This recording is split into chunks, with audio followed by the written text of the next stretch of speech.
आपण मानकु पुणी थरे जेएफटीसी कलाहांडी को स्वागत। एवं आज आमे मु कहितिली वाक्य विचार विषय जेते बेले आमे पढुथले वाक्य विचार पढी सारिला परे आमे क्वेश्चन आंसर विषय रे आलोचना करबा। तो आस आमे से वाक्य विचार रो क्वेश्चन आंसर विषय रे आलोचना करबा।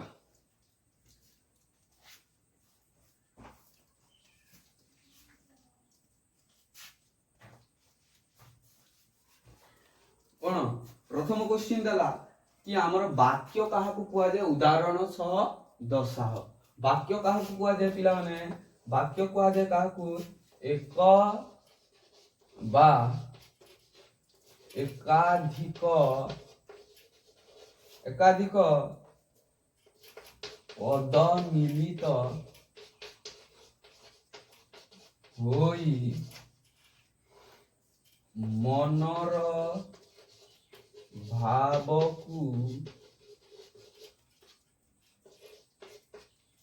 संपूर्ण रूपे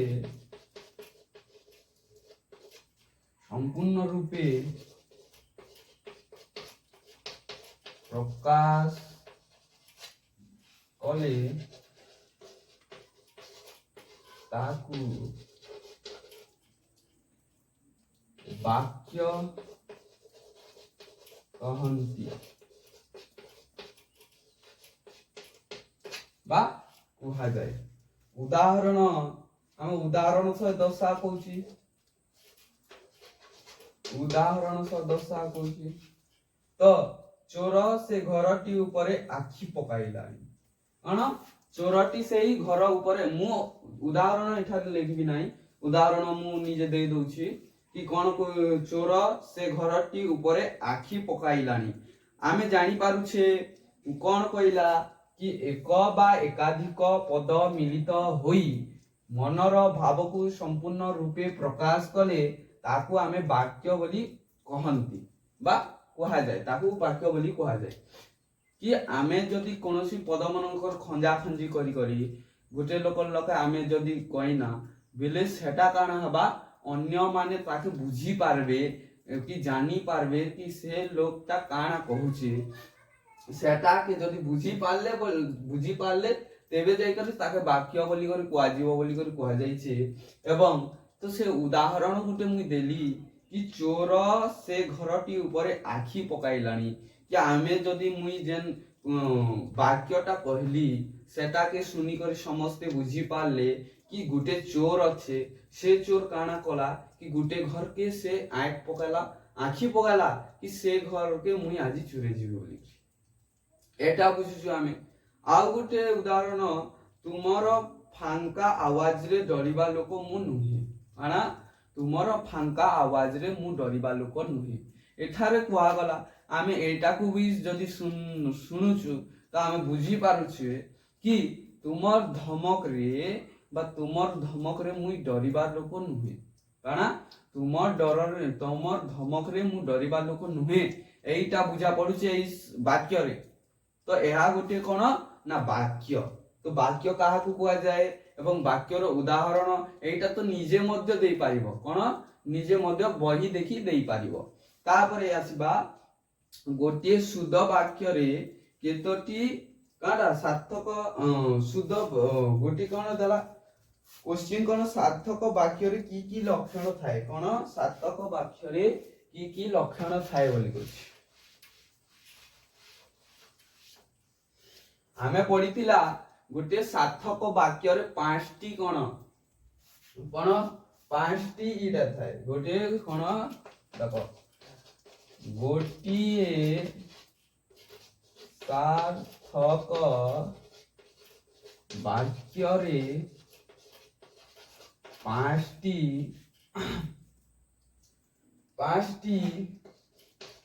लक्षण थाए। एक नंबर योग्यता, दुई नंबर आकांक्षा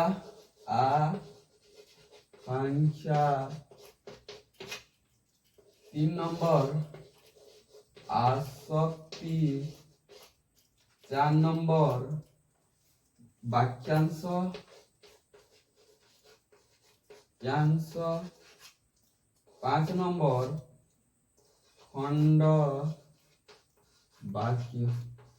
କଣ ଆମେ ପଢିଥିଲା କି ଗୋଟିଏ ବାକ୍ୟରେ ଗୋଟିଏ ସାର୍ଥକ ବାକ୍ୟରେ କଣ 5ଟି ଲକ୍ଷଣ ଥାଏ। ସେ ଲକ୍ଷଣ କଣ? ଯୋଗ୍ୟତା, ଆକାଂକ୍ଷା, ଆସକ୍ତି, ବାକ୍ୟାଂଶ ଏବଂ ଖଣ୍ଡ ବାକ୍ୟ। क्वेश्चन नंबर 2 ର उत्तर रहीगला ब्लैक बोर्ड रे।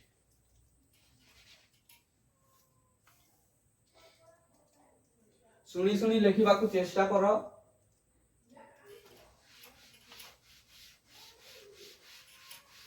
टाइम कम अच्छी आम पूरा कवर करिवार अछि 9टी क्वेश्चन को। 3 नंबर क्वेश्चन दला वाक्यर योग्यता कहिले कोन बुझ प्रकाश कर।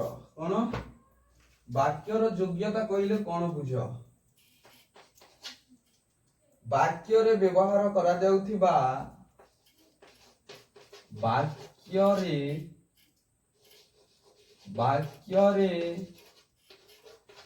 व्यवहार करा जाउथिबा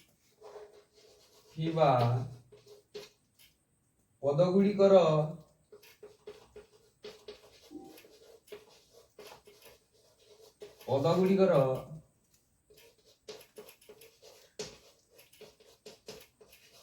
पारस्परिक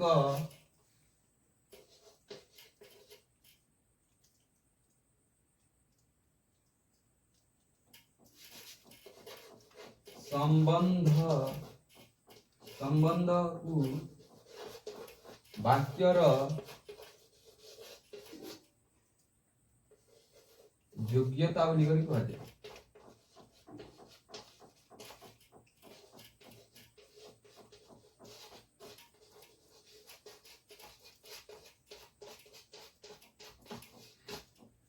कौन कहगला वाक्य रे व्यवहार करा जाउथिबा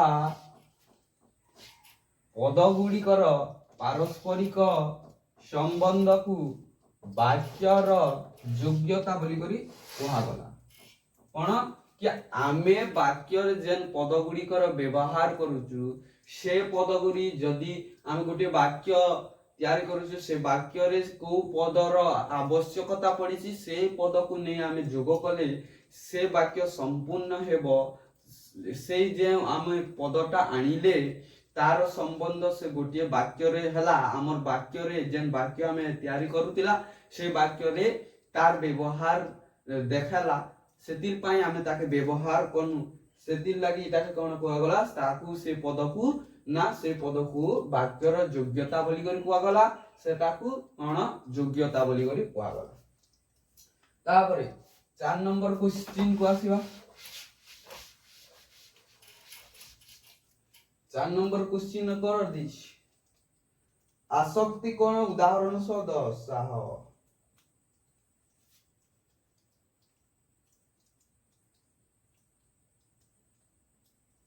वाक्य रे थिबा पद योजना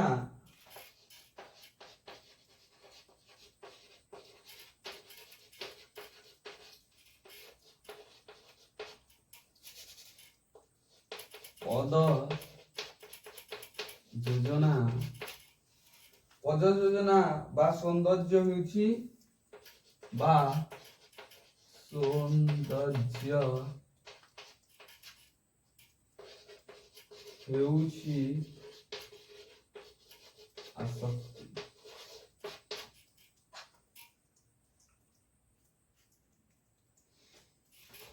एहा द्वारा केउ पद काहा परे आसीब ताहा जना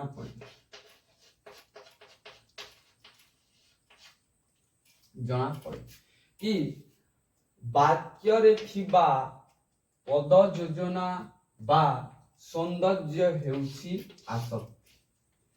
एहा द्वारा केउ पद କାହା ପରେ ଆସିବ ତାହା ଜଣା ପଡେ। କଣ ଗୋଟିଏ ଆମେ ବାକ୍ୟ ବନେଇଲା ସେ ବାକ୍ୟରେ ଯଦି ରାମଟା ପଛରେ ଶ୍ୟାମଟା ରାମ ପଛରେ କଣ ହେବ ନା ଲଙ୍କାର ମାରିଥିଲେ ରାବଣ ରାମ। ଆମେ ମୁଁ ଯୋଉ ବାକ୍ୟଟା କହିଲି ତାର ଅର୍ଥ ଅଛି କି ନା ତାର ଅର୍ଥ ନାହିଁ କି ମୁଁ ମଧ୍ୟ କୌଣସି ପ୍ରକାର ସରଳ ବାକ୍ୟ ବା ସୌନ୍ଦର୍ଯ୍ୟ ବାକ୍ୟ ମୁଁ କହି ନାହିଁ। ଯେତେବେଳେ ମୁଁ କହିବି କି ଲଙ୍କାପତି ରାବଣକୁ ବଧ କଲେ ରାମଚନ୍ଦ୍ର ତାପରେ ଆମେ ବୁଝିପାରିଲା କି ମୁଁ ମଧ୍ୟ କହିଲି ଗୋଟେ ସୁନ୍ଦର ଏବଂ ସଠିକ ବାକ୍ୟ। ତ এইଠାରେ ସେଇ ପ୍ରକାର କି କେଉଁ ପଦ ଯଦି ଆଗରେ ଆସିଲା କେଉଁ ପଦ ପଛରେ ଆସିବ କେଉଁ ପଦ ମଝିରେ ରହିବ ତାହା ସେ ଦେଖେ। ସେଥିପାଇଁ ତ କୁହାଯାଇଛି କି ପଦ ଯୋଜନା ବା ସୌନ୍ଦର୍ଯ୍ୟ ହଉଛି ଆସକ୍ତି। ଗୋଟିଏ ବାକ୍ୟର ସୌନ୍ଦର୍ଯ୍ୟ ହଉଛି ଆସକ୍ତି। ତ ସେ ବାକ୍ୟକୁ ସଜେଇବା ପାଇଁ ଗୋଟିଏ ପଦ ଅଛି ବା ଯେଉଁ କାମ କରେ କିଏ କାମ କରେ ଆସକ୍ତି କାମ କରେ। ସଇଲା। ତ ତାପରେ ଉଦାହରଣ ଦେଲା କି ଉଭୟ ଏମିସି ଛବି ବନ୍ଧା। ଗୋଟେ ଆମେ ପଢିଲା ସମୟରେ ଗୋଟେ ଉଦାହରଣ ଥିଲା କି କଣ ଥିଲା ଦେଖ ଉଭୟ ଏମିସି ଛବି ଓ ବନ୍ଦନା ଆଙ୍କିଛନ୍ତି ଚନ୍ଦନା। କିନ୍ତୁ ତାର ସଠିକ ଉତ୍ତର କଣ ଥିଲା ନା ଚନ୍ଦନା ଏବଂ ବନ୍ଦନା ଉଭୟ ମିଶି ଏ ଛବି ଆଙ୍କିଛନ୍ତି। ସେଇଟା ବହିର ଅଛି। ବହିର ଉଦାହରଣକୁ ନିଜେ ଲେଖିଦେଲେ ହବ। 5 ନମ୍ବର ଆସିବା। 5 ନମ୍ବର କ୍ୱେଶ୍ଚିନ୍ ଆସ। ଆକାଂକ୍ଷା କାହାକୁ କୁହାଯାଉଛି? ଆକାଂକ୍ଷା କାହାକୁ କହିଛି? ବାକ୍ୟରେ ଥିବା ଗୋଟିଏ ପଦ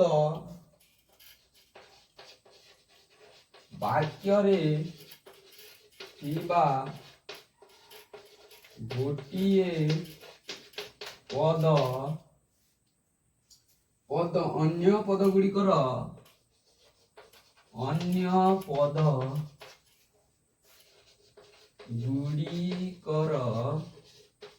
ଅର୍ଥ ବୋଧକତା ପାଇଁ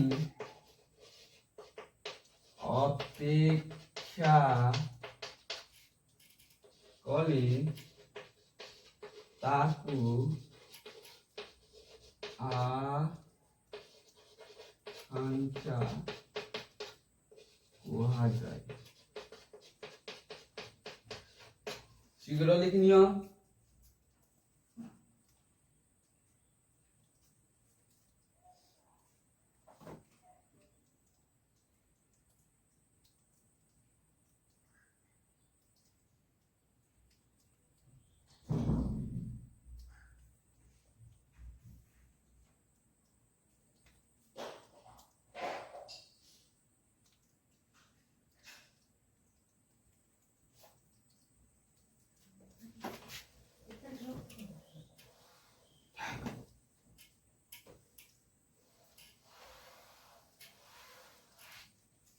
ବାକ୍ୟାଂଶ କାହାକୁ କୁହାଯିବ? ବାକ୍ୟାଂଶ କହିଲେ କଣ? 6 ନମ୍ବର କ୍ୱେଶ୍ଚିନ୍ ଅଛି ବାକ୍ୟାଂଶ। ବାକ୍ୟର ବୁଝା ପଡୁଥିବା ବାକ୍ୟରେ ବୁଝା ପଡୁଥିବା ନିର୍ଦ୍ଦିଷ୍ଟ ଅଂଶକୁ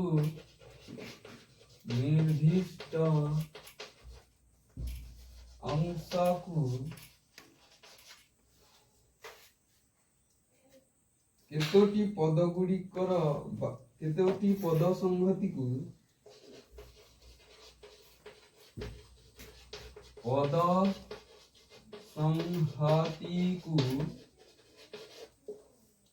ବାକ୍ୟାଂଶ ଗୁଡ଼ିକ କୁହାଯାଏ ବୋଲି कुहा जाए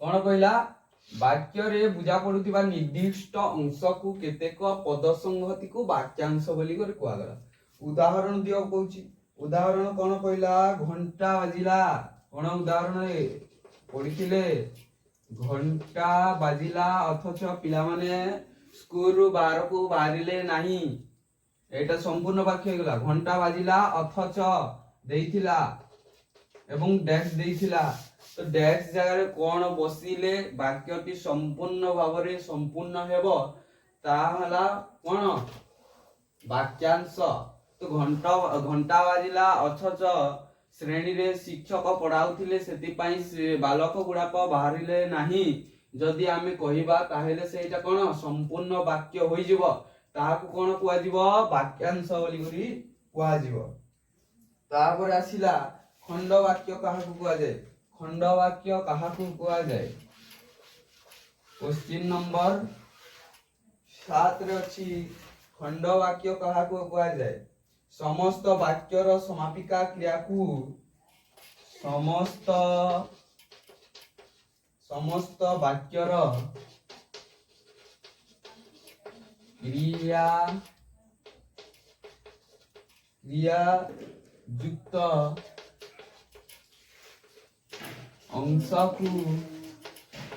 अंशटी को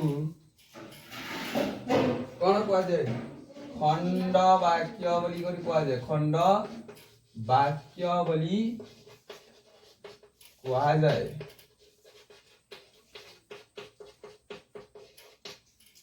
समस्त वाक्यर क्रियायुक्त अंशटी को खंड वाक्य बोली कुहा जाए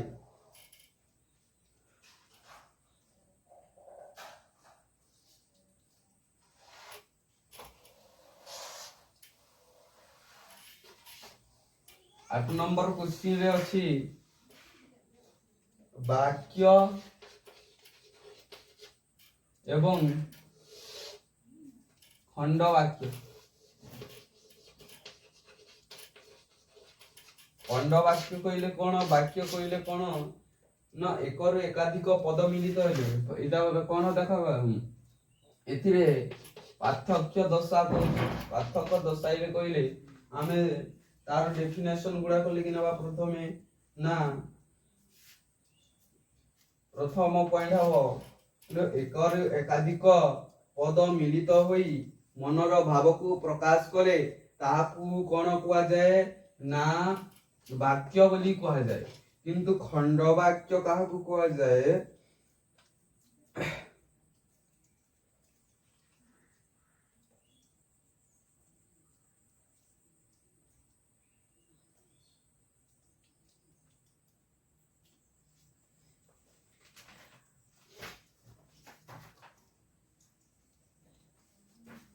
किंतु खंड वाक्य काहाकू कुआ जीवो ना समस्त वाक्यर क्रियायुक्त अंशटी को खंड वाक्य बोली कुआ जीवो उदाहरण देई देबा कि जो माने वृथारे समय काटंती डैक्स के प्रथम हेबो डैक्स खंड वाक्यर उदाहरण किंतु जेटा आमे जदी कहिबा जो माने वृथारे समय काटंती डैक्स केउ माने आमे कोनोसी प्रकार खंड वाक्य रे कोनोसी प्रकार व्यक्ति को बुझौ नाही कोनोसी प्रकार लोक को बुझै नै सेति पय आमे वाक्य बुझी पारु नाही आ गोटे उदाहरण के प्रथम हेबो एठी मध्ये आमे कोनोसी प्रकार व्यक्तिर नाम कि कोनोसी प्रकार जंतु पशु पक्षींकर नाम देई थांता ताहेले आमे जानि पारि थांते वाक्य बुझी पारि थांता किंतु वाक्य बुझी न पारुनु सेति पय एटा खंड वाक्य किंतु आमे वाक्य रे दिबा कोनोसी प्रकार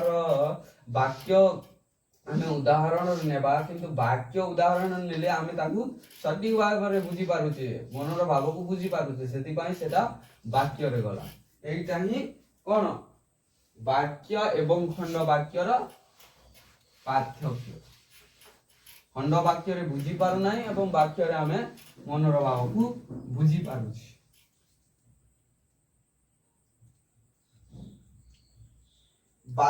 9 नंबर क्वेश्चन रे देइछि वाक्य पई आख्यांख्यर आवश्यकता किपरि अछि उदाहरण सह बुझाह ଆକାଂକ୍ଷା ଆକାଂକ୍ଷା କହିଲେ କ'ଣ ବାକ୍ୟରେ ଥିବା ଗୋଟିଏ ପଦ ଅନ୍ୟ ପଦ ଗୁଡ଼ିକର ଅର୍ଥବୋଧକତା ପାଇଁ ଅପେକ୍ଷା କଲେ ତାକୁ ଆକାଂକ୍ଷା ବୋଲି କୁହାଯାଏ।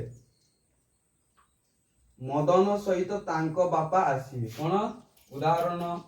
ମଦନ ସହିତ ତାଙ୍କ ବାପା ଆସିବେ। ଆସିବେ ଦେଖ ଏଇଟା ବୁଝିବା कि मदन मदन जेहेतु गोटे व्यक्ति को नाम मदन सहित सहित तांको बापा आसीबे जदि आमे एठारे तांको बापा को काटी दबा कोन बापा को काटी देले मदन सहित तांको आसीबे आमे कोनोसी प्रकार बुझी पारिले ना आमे कोनोसी प्रकार वाक्य बुझी पारिले नाही। मदन सहित तांको डेक्स आसीबे किए आसीबे मां से आसीबे भौणी से आसीबे भाई से आसीबे किंतु जेते बेले आमे मदन सहित तांको बापा एठारे लगेबा ताहले आमे संपूर्ण भावे भाव प्रकाश करूचे एटा कि मदन सहित तांको किए आसीबे बापा आसीबे। तो बापा जेतु एई वाक्यर एई शब्द एई पद माने कने एई पद तार अर्थबोधकता पाई अपेक्षा कले काकू ता बापा शब्द को सेति पाई ता एटा होची आकांक्षा कोन आकांक्षा जदि आकांक्षा नहीं तो